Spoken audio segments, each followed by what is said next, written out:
అందరికీ నమస్కారం. ఈరోజు ఒక విజ్ఞాన శాస్త్రాంశంతో మీ ముందుకు రావడం జరిగింది.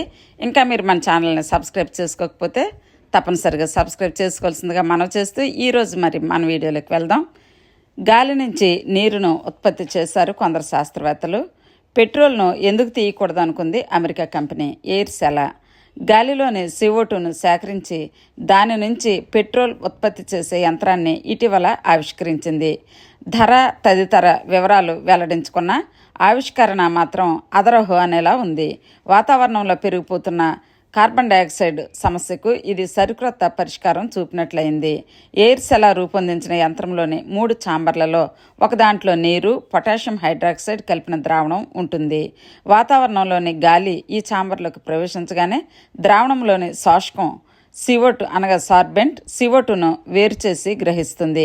ఇక్కడ గాలిలోని CO2ను బంధించే శోషకంగా పొటాషియం హైడ్రాక్సైడ్ పనిచేస్తుంది. మరో ఛాంబర్లో సౌర విద్యుత్తును ఉపయోగించుకొని విద్యుత్ విశ్లేషణ ఎలక్ట్రాలిసిస్ ప్రక్రియ ద్వారా నీటిని ఆక్సిజన్గా యంత్రం వేరు చేస్తుంది. ఆక్సిజన్ను వాతావరణంలోకి విడిచిపెట్టి హైడ్రోజన్ను పట్టి బంధిస్తుంది. ఆయా ఛాంబర్లలోని CO2 హైడ్రోజన్లను కలపడంతో మెథనాల్ తయారవుతుంది. ఆ మెథనాల్ నుంచి మెథనాల్ టు గ్యాసోలిన్ అనగా పెట్రోల్ అనే 2 దశల ప్రత్యేక ఉత్ప్రేరక ప్రక్రియ ద్వారా పెట్రోల్ను యంత్రమే ఉత్పత్తి చేస్తుంది. అనంతరం ఈ పెట్రోల్ మరో ఛాంబర్లోని ట్యాంకులోకి చేరుతుంది. ఈ పెట్రోల్ ప్రపంచవ్యాప్తంగా వినియోగిస్తున్న అన్ని పెట్రోల్ వాహనాలు, యంత్రాలకు చక్కగా సరిపోయింది. సంప్రదాయ పెట్రోల్ మాదిరిగా దీనికి ఘాటైన వాసన లేకపోవడం విశేషం. సంప్రదాయ శిలాజ ఇంధనాలతో పోలిస్తే 100% మెరుగైంది. ఈ ఇంధనాన్ని మండిస్తే వాతావరణంలోనికి CO2 విడుదలవుతుంది. అయితే దీని తయారీకి వాతావరణంలో అప్పటికే ఉన్న CO2ను వినియోగించినందున కర్బన తటస్థతను సాధించినట్లవుతుంది. ప్రస్తుతం ఆవిష్కరించిన యంత్రం 24 గంటలు పనిచేస్తే 3.785 లీటర్స్ పెట్రోల్ ఉత్పత్తి చేయవచ్చని ఎయిర్సెల్ తెలిపింది. వచ్చే ఏడాది చివరికల్లా అమెరికా మార్కెట్లోకి ఈ యంత్రాన్ని ప్రవేశపెడతామని వెల్లడించింది. మరి విన్నారు కదా ఫ్రెండ్స్, ఈ విషయం మనందరికీ ఎంతో సంతోషం కలిగిస్తుంది.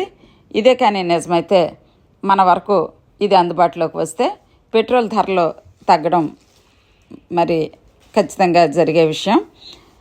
ఆ నిమిషం కోసం, ఆ సమయం కోసం మనందరం కూడా ఎదురు చూద్దాం. Thank you for watching friends. ఇంకా ఒకవేళ మన ఛానల్ని ఎవరైనా మీరు సబ్స్క్రైబ్ చేసుకోకపోతే తప్పనిసరిగా సబ్స్క్రైబ్ చేసుకోవాల్సిందిగా మనవి చేస్తున్నాను. అదేవిధంగా ఈ వీడియో మీకు నచ్చితే మరి తప్పనిసరిగా లైక్ చేయండి. Please like, share and subscribe. Thank you. నమస్తే.